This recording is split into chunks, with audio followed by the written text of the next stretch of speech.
I did not feel like filming this video today, and yet here I am in front of this camera putting in work. Why is that? Because I've learned to control my emotions as a man.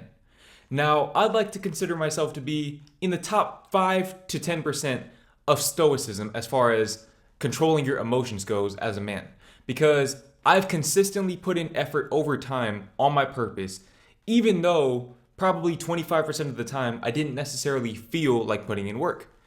And I just got finished watching a video, 2 videos actually, one from Hamza, it was called Emotional Men Are Weak, something to that effect, and a video from Cole Hastings, which was called I Found the Secret to Being Mentally Strong.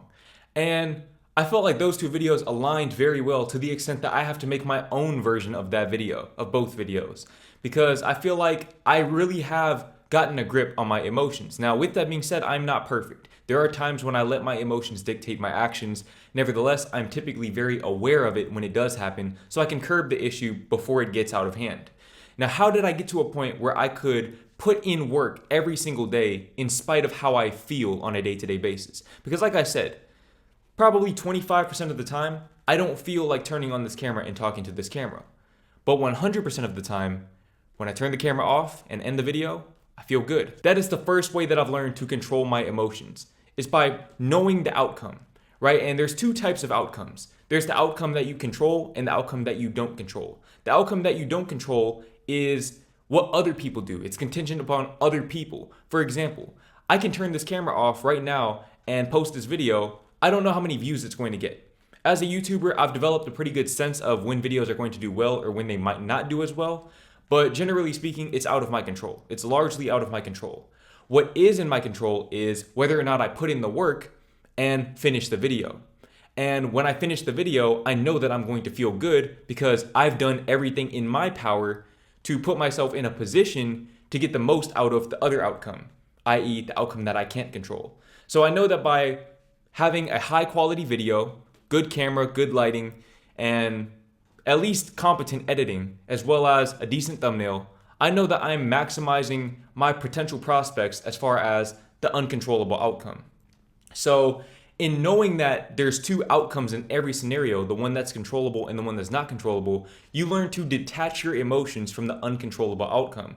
For a very long time, I was a victim of YouTube Studio. If you're a YouTuber, you know precisely what I'm talking about. When you open up your channel dashboard and you see those gray arrows on that video that you worked 10 times harder on than normal, it can be absolutely demoralizing. Absolutely demoralizing. But what I learned over time is that I cannot attach my emotions to that outcome because that outcome is out of my control.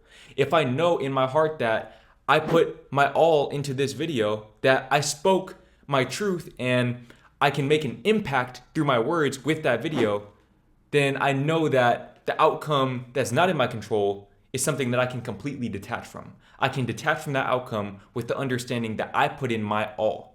And that's the outcome that I can control. Okay, so that's the first way that you can control your emotions as a man, is by focusing your intentions on the outcome that you can control. Stop thinking about if the video is going to do 1 million views. Stop thinking about if the product is going to make $1 million. Focus on providing value and putting your best foot forward, because ultimately that's all you can truly control. And oftentimes when you do that and you let go of your attachment to the other outcome, which you can't control, that's when you get the most out of the other outcome. And that's when you start to see that exponential progress in both areas, in both outcomes, and the 2 intertwine in the most magical way possible. Because now, not only are you getting results, but you're enjoying the process, you're enjoying the journey, which is really what it's all about. Because what you realize in life over time is that there is no true definite outcome. 1 million subscribers is not an outcome for me. It's a checkpoint. Because if I hit 1 million, when I hit 1 million, I'm going to want more. I'm going to want to expand my brand, because ultimately the growth mindset is what got me to that point in the first place. By being present and focusing more on the process, per Cole Hastings' video, which I'll have a link in the description to that video if you want to check that out after this video, you can detach from the outcome that you cannot control and focus on the outcome that you can control, which ironically is only to be found in the present moment. Okay, being present allows you to embrace your emotions as a man. And that is the second way to control your emotions as a man. Embrace them. Now, what does it mean to embrace them? To embrace your emotions is to be cognizant of your emotions such that they don't control you. You see, a lot of men, what they try to do is they try to circumvent this process by avoiding or suppressing their emotions. And what ends up happening is you have people who end up shooting up schools, killing elementary school kids, partially because they have mental illnesses, but a lot of times these mental illnesses are derived from suppressed emotions over time. Okay, they're people who have trauma that they never confront, they never face, or they never embrace, and over time it builds up and it starts to leak out in their actions. It starts off with them maybe torturing animals or just doing other out-of-pocket shit like that until eventually it spills over and all of the emotion comes out at once. And by the time they realize what they did, it's too late. It's too late. You can't take those actions back. Okay, so you have to embrace your emotions by acknowledging them. Something that Hamza insinuated in his video was that you have to detach from your emotions by acknowledging the fact that you feel them and you are not them. You are not sad, you feel sad. And you really have to understand this and be able to apply this in your life, because by acknowledging the fact that you are not your emotions, you detach from them. You're completely free from the emotional attachment to a version of you that is keeping you where you are in your life. I'm gonna give you an example. The red pill community or the black pill community, okay? Either one works. A lot of times these communities are built because men have emotionally charged beliefs. They refuse to embrace their emotions. They refuse to grieve over losses from their past, rejections that they've faced. And instead of embracing them and acknowledging them, they suppress them. And when you suppress your emotions, you are holding on to that emotion such that it seeps into your subconscious belief patterns. And when it seeps into your subconscious belief patterns, that influences your actions. I'm going to give you a quick crash course on manifestation, because this is how manifestation works.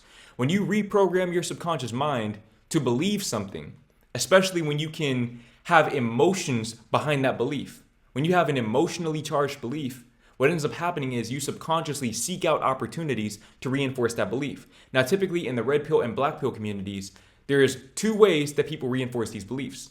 For one, groupthink. They find other men who share that same belief as them, and they feed this negativity back to each other, a negative feedback loop. You have communities of hundreds of thousands of men who are bitter. I'm talking about the no profile picture incel community. The people who, instead of actively working to advance in their lives, they'd rather fall into this negative feedback loop because that's what makes them comfortable. It makes them comfortable to be stagnant where they are because they're afraid of change and, by extension, growth.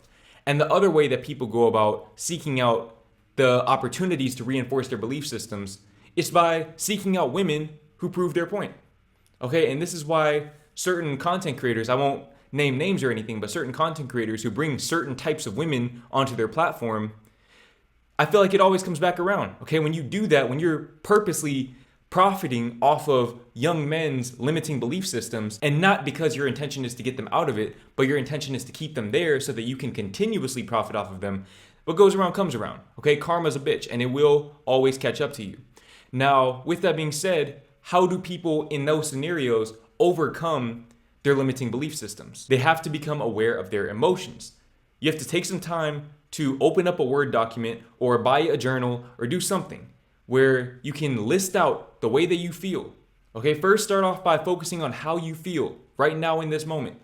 You feel bitter, you feel resentful, you feel angry, and that's okay because you are not those emotions. You simply feel them. They are fleeting feelings. All emotions are temporary unless you hold on to them. So by putting them outside of yourself and recognizing that you are the observer of your emotions and not the emotions themselves, that enables you to observe them in an objective way and analyze them, right? And what do I mean by analyze them?